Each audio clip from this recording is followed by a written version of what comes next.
تو مارنگ پر یہ الزام لگانا کہ جی وہ پراکسی ہیں دہشت گردی کی، انہوں نے کون سی دہشت گردی کی ہے؟ ایک پرامن جلسہ یہاں پر وہ آئے، کسی ایک لاٹھی بھی ان کے ہاتھ میں نہیں تھی جب اسلام آباد میں آئے، لیکن ان پر لاٹھیاں برسائی گئیں۔ وہ اپنی ساتھ پینے کا پانی بھی بلوچستان سے لائے تھے یا ڈیرہ غازی خان سے لائے تھے۔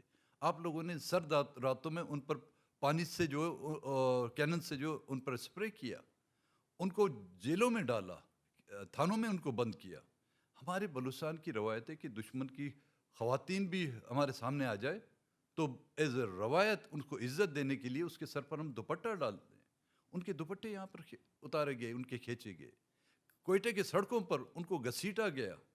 یہ so called democratic government, either it's a provincial government, either it's a federal government، اس کے دور میں گودر میں ایک پرامن احتجاج کرنے، وہ گودر پورٹ پر قبضہ کرنے نہیں گئے تھے، وہ گودر میں اپنا احتجاج کرتے۔ if you call it a democratic country, everybody has a right to اپنا جو ہے مدعا بیان کر سکے۔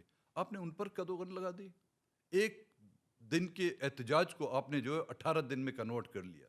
پھر بھی وہ دہشت گرد ہے، وہاں پر جو لوگ گولیوں سے مارے گئے، شہید ہوئے، وہ مارنگ کی ہاتھ میں کوئی بندوق نہیں تھی، وہ آپ کی سیکورٹی فورسز کی بندوقوں سے وہ شہید ہوئے۔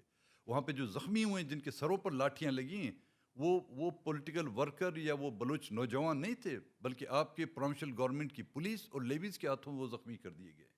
پھر بھی دہشت گرد وہ ہے۔ مایوسی حادثاتی طور پر نہیں آتی، مایوسی وقت اور حالات اور تجربات جو ہیں انسان کو پھر مایوسی کی اس حد تک پہنچا دیتے ہیں۔ اور 75 سال بلوچستان میں ہونے والی ظلم و زیادتیاں اور ریاست کے اداروں کی طرف سے اور پولیٹیکل پارٹیوں کی نہ صرف اس میں چشم پوشی، بلکہ بلوچستان کو تباہ حالی کی طرف لے جانے، بلوچستان کی لوٹ مار اور بلوچستان میں کشت خون پر یہ ایک واحد نقطہ ہے جہاں پر پاکستان کی سب بڑی سیاسی پارٹیاں، اسٹیبلشمنٹ، عدلیہ، یہ ایک پیج پر ہے۔ باقی شاید کئی نکات پر وہ ایک پیج پہ نہ ہوں، لیکن یہ واحد ایک نقطہ ہے جہاں پر ان کی تمام کی سوئی جو اس پر اٹکی ہوئی ہے، بلوچستان کے استحصال کس طرح کیا جائے۔ بلوچستان میں بالخصوص آپ پاکستان کا ایجنڈا اپنی گاڑی پہ لگائیں۔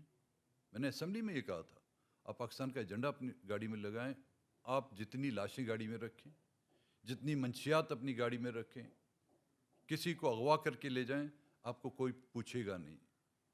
صرف ایک آپ کے ساتھ ریاستی اداروں کا ایک کارڈ ہونا چاہیے کہ جی یہ میرا خاص بندہ ہے، تو آپ کو کوئی پوچھنے والا نہیں۔ تو اسی طرح تو بلوچستان کے نام پر جو ہے نا لوگوں نے ارب پتی بھی بن گئے، بلوچستان کے وسائل کو لوٹ کر لوگ جو ہے کھرب پتی بھی بن گئے۔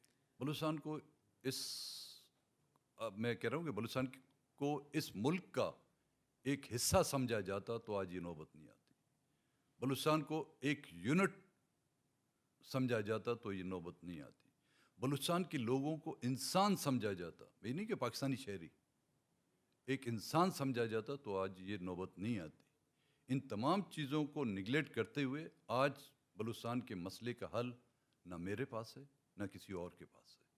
اپنے وسائل کا مالک سمجھا جائے، ہمیں اپنے سیاسی معاملات بغیر مداخلت کے بلوچستان کے لوگوں کو یہ اختیار دیا جائے وہ اپنے سیاسی فیصلے خود کریں، نہ کوئی کور کمانڈر کو اختیار ہو، نہ کوئی سیکٹر کمانڈر کو اختیار ہو، نہ ہی کرنل ہاشم جیسے لوگوں کو اختیار ہو کہ ہماری مستقبل کا فیصلہ ایک آکشن کے ذریعے سے کرے۔ بلوچستان کو جینے کا حق دیا جائے، بلوچستان کے لوگوں کو انسان سمجھ کر وہ حق دیا جائے۔